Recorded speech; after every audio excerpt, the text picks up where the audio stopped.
तंत्र दीक्षा की जो पात्रता उनमें विकसित हुई है वो उनके भाव के कारण विकसित हुई है, जो अच्छा भाव है। योग्यता का सबसे बड़ा मापदंड वो आपकी नियत ही है, और नियत भी है। नियत वो है जो कराना चाहता है ईश्वर हमसे और हम करने के लिए बाध्य हैं, उससे बच नहीं सकते, बचने का उपाय नहीं। नियत वो है जो हमारी नाव है, नाव की पतवार हमारे पास, पतवार सहित नाव। नियत का मतलब जहां उसको हम चला के ले जाना चाहें वहां चली जाए। ऐसी नाव नहीं कि बैठ गए और पता नहीं कहाँ जाएगी, किस किनारे लगेगी, वो नाव नहीं। तो वो नियत हमारी जो है वो हमें आगे बढ़ाती है। दरबार की दीक्षा, तंत्र की दीक्षा इस मामले में सबसे ज़्यादा महत्वपूर्ण इसलिए भी है कि आप जो भी करेंगे सिर्फ अच्छा ही करेंगे, और दूसरे शब्दों में कहा जाए कि आप बुरा कर नहीं पाएंगे, सिर्फ अच्छा ही कर पाएंगे। इससे इससे जो भी शक्तियां हैं आपके साथ विकसित होंगी आपके साधना से, वो शक्तियां आपके साथ तभी तक विद्यमान रहेंगी जब तक आप अच्छा अच्छा करने की सोचेंगे। इसमें बुरा करने का सोचना आपके लिए व्यर्थ कार्य है, व्यर्थ है, उसका कोई प्रभाव नहीं होगा। बुरा किसी का आप कर नहीं सकेंगे इस साधना से। हमने आपको पहले ही बताया है कि 21 इसके स्तर हैं जो दरबार ने साधना के बनाए हैं। उनमें से जो 15 स्तर हैं उनमें यही है कि आप जो कुछ भी करते जाएंगे सिर्फ भलाई भलाई भलाई भलाई यही करते जाएंगे, यही हो पाएगा। आखिरी के जो 6 स्तर हैं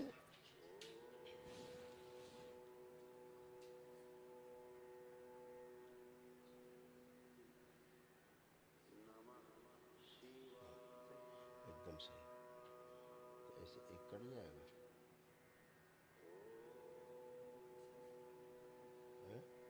एक में ऐसे है, हिंदी इंग्लिश, हिंदी इंग्लिश। ठीक बेटा, ऐसे दो भी आ जाएंगे तो भी ठीक। हाँ ठीक है ना, करा दीजिए।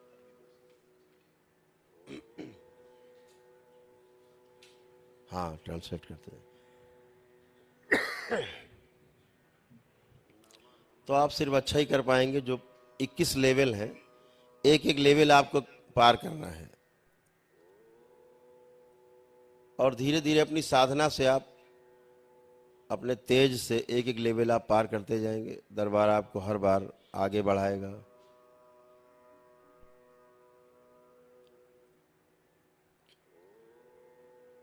शुरुआत थोड़ा कठिन है, आपको लग सकती है, लेकिन आप में से भी कुछ लोग भविष्य हो सकता है छटें,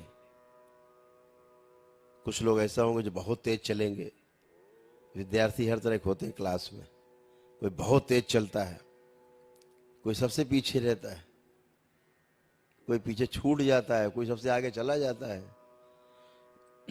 तो अपने पे ध्यान देना है, दूसरे पे ध्यान नहीं देना है कि वो आगे जा रहा है कि हम पीछे हैं, कि हम आगे कि वो पीछे।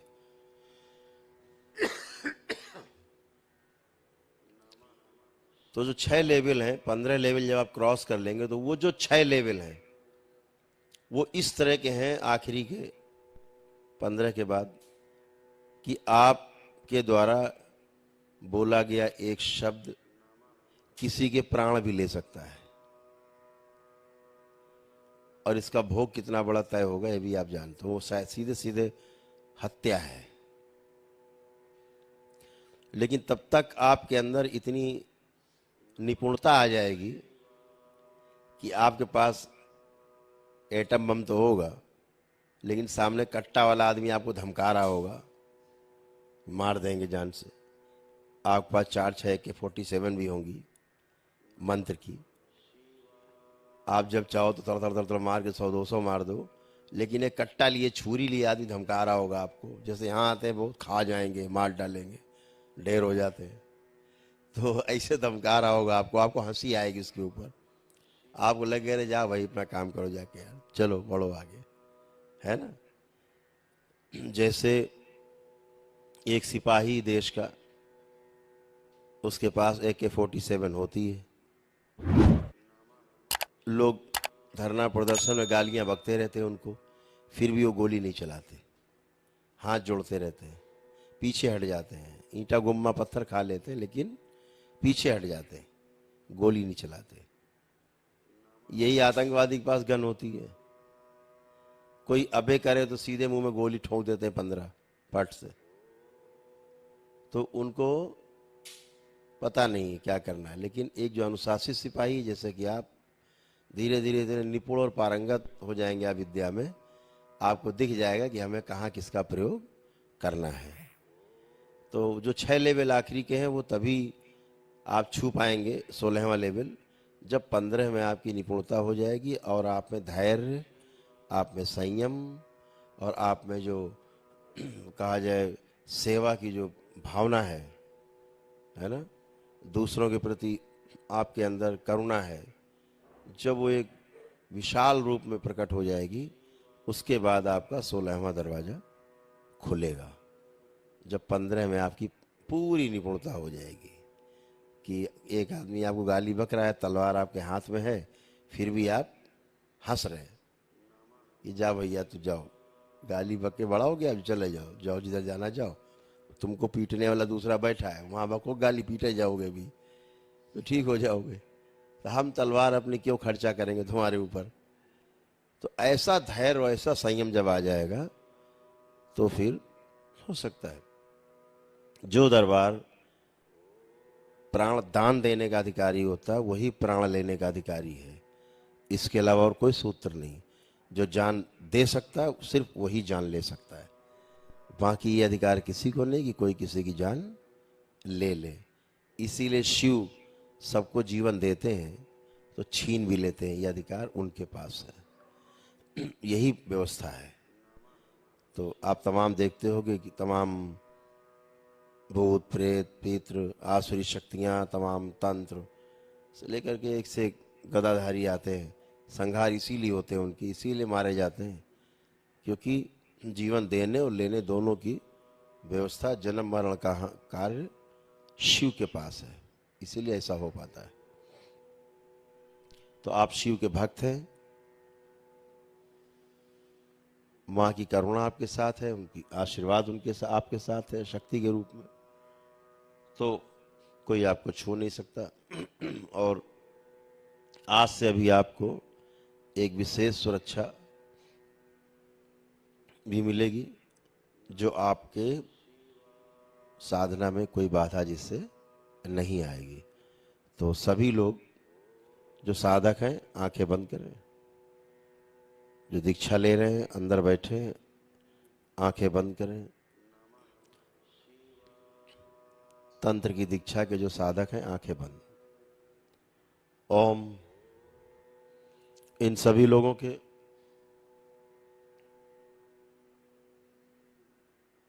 भूतकाल का द्वार बंद कर दिया जाए, आंखें बंद।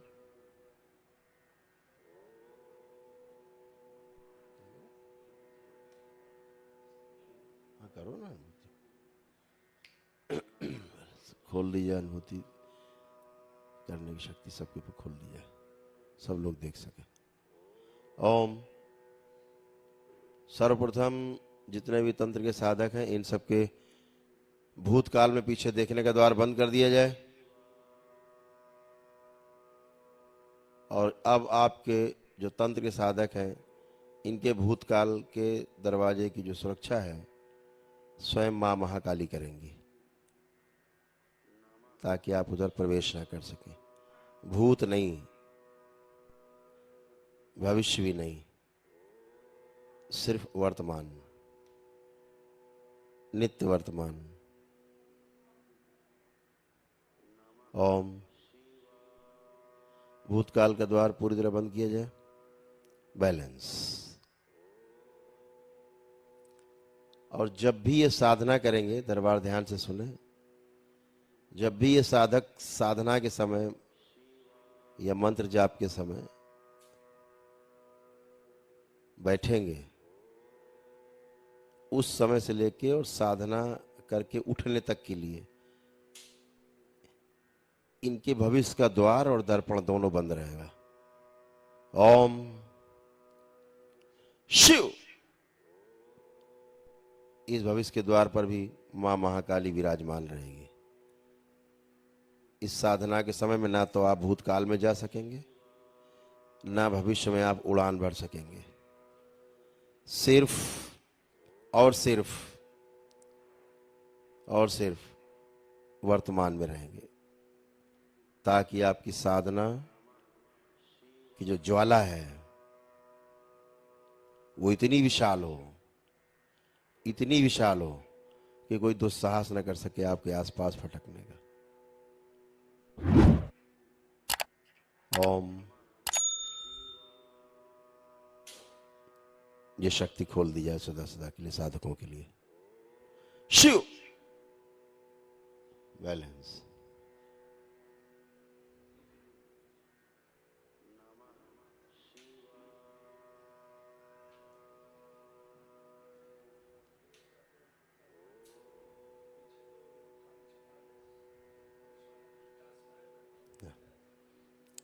दर्पण इसीलिए हो।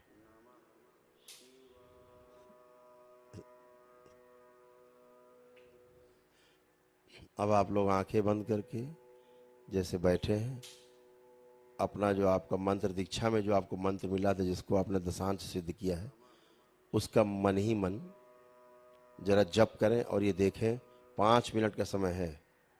इस 5 मिनट के बाद हम आपसे कुछ सवाल पूछेंगे। उस मंत्र का जाप करते रहें और सामने शिव परिवार को ध्यान दें, शिव परिवार पर ध्यान दें, प्रणाम करें शिव परिवार पे। शिव परिवार में भगवान भोलेनाथ, माता पार्वती, श्री गणेश, श्री कार्तिकेय और नंदी, ये पांचों लोग विद्यमान हैं।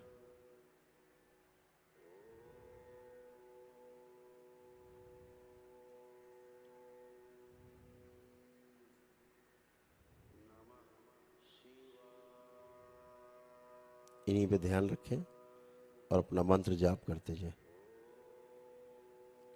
अगर आपको सिर्फ इनको देखने में आनंद आ रहा है तो सिर्फ इन्हें देखते जाएं, कोई जाप ना करें, सिर्फ देखते जाएं, कोई जाप नहीं। क्योंकि आप परिवार से जुड़े हुए हैं, इसलिए परिवार जो शिव परिवार है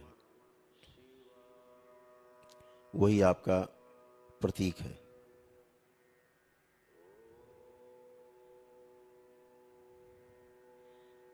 शिव परिवार इसीलिए कि आप इसी प्रकार अपने परिवार में रहकर ध्यान साधना को आगे बढ़ा सकते हैं।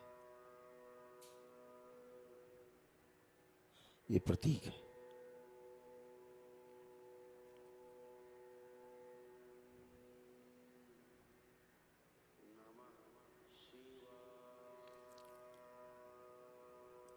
जो मंत्र जप कर सकते हैं मंत्र जप करते रहें।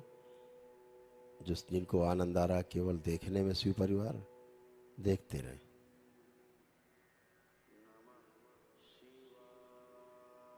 तीन मिनट बाकी है, ध्यान करते रहें।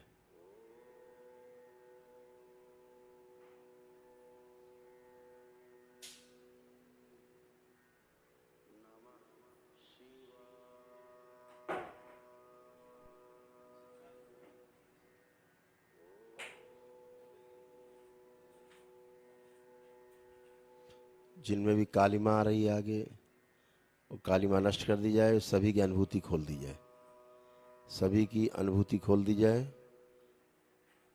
साधकों की सबकी अनुभूति खोल दी जाए ताकि अपने बारे में भी अनुभूति कर सकें और दूसरों के बारे में भी अनुभूति कर सकें।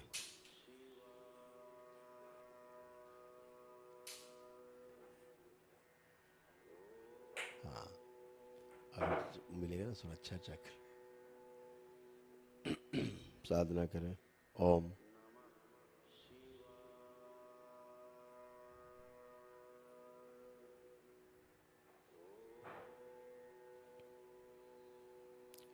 जितने साधक साधना कर रहे हैं इन सबको द्वादश चक्र प्रदान किया जाए, उल्टा भी सीधा भी। ओम शिव।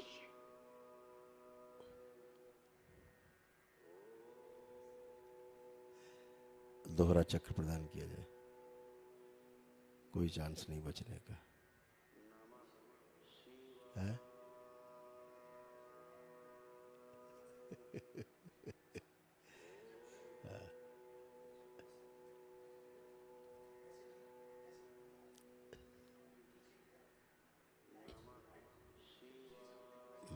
कड़कड़ा रही बिजली। हाँ, सभी के शरीर परिवर्तित हो रहे हैं।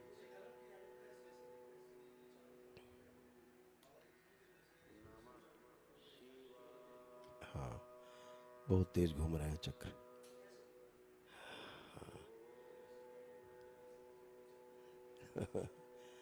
सबको सुरक्षा है ना, कड़ी।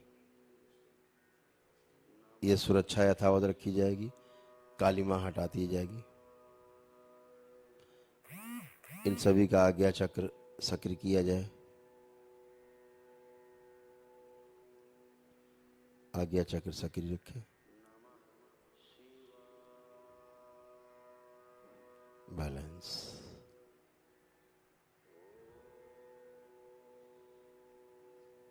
सारे पुण्य सक्रिय रहेंगे। सामना कराएंगे।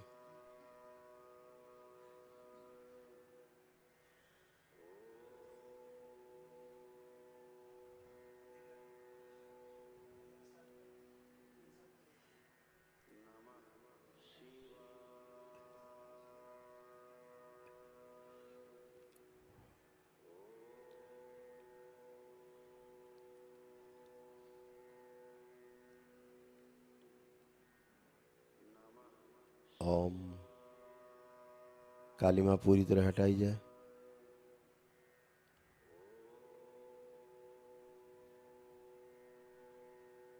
बैलेंस।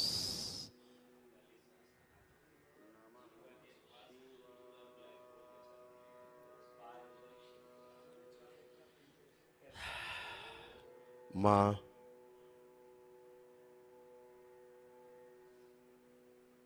महाकाली की सुरक्षा आप सबको प्राप्त रहेगी। कोई आपको छू भी न सकेगा, साधना में कोई विघ्न नहीं डाल पाएगा। इस पूरी पृथ्वी पे किसी की हैसियत नहीं जो आपको छू सके, जो आपकी साधना में खलल डाल सके। अपने आप कट जाएगा, बाहर ही आपको पता भी नहीं लगेगा। बैलेंस। 3 बार बोले ओम नमः शिवाय।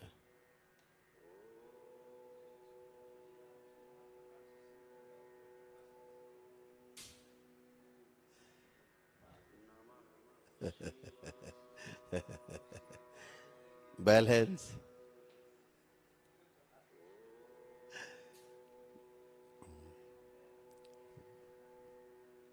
बैलेंस। अब दोनों हथेलियां आपस में रगड़ें, आंखों पे रखें। ऐसे 3 बार करके धीरे धीरे सब लोग अपनी अपनी आंखें खोल देंगे। हमेशा ध्यान रखो कि जब भी कोई साधना करने बैठे तो ये आवश्यक नहीं कि आपके पास तमाम फूल और तमाम प्रकार की चीजें हों जैसे कि साधना में लोग प्रयोग करते हैं। कर सकते हैं, कोई आपत्ति नहीं, जैसे पूजन होता है। नहीं है तो मानसिक पूजा, आंख बंद किया, भगवान भोलेनाथ जैसे जलाभिषेक हम कराते, आंख बंद करके वैसे जलाभिषेक हो गया। चलते फिरते काम चालू, कहीं काम बंद नहीं होगा, चलता ही रहेगा। मानसिक आप प्रार्थना कर सकते हैं, मानसिक रूप से पुष्प चढ़ाएं, मानसिक रूप से उन पर जल चढ़ाएं, मानसिक रूप से भोग लगाएं, सब कर सकते हैं। सूक्ष्म रूप से बाबा को जब ज्यादा प्रसन्न करना हो तो पान का भोग लगाएं। बाबा पान खा के सब भूल जाते हैं, फिर तो पान खिलाएं बाबा को, ठीक है ना। बाबा को पान का भोग लगा दें, बहुत ज्यादा जब हो तो ऐसे आप कोई बहुत विशेष बंधन में नहीं बंधे हैं। आप साधना करने बैठे तो जो आपका पीत वस्त्र है इसको धारण करना आवश्यक है। ये आपको एक बहुत बड़े सिंबल की तरह है, जैसे ही धारण करेंगे पूरा दरबार सक्रिय हो जाएगा।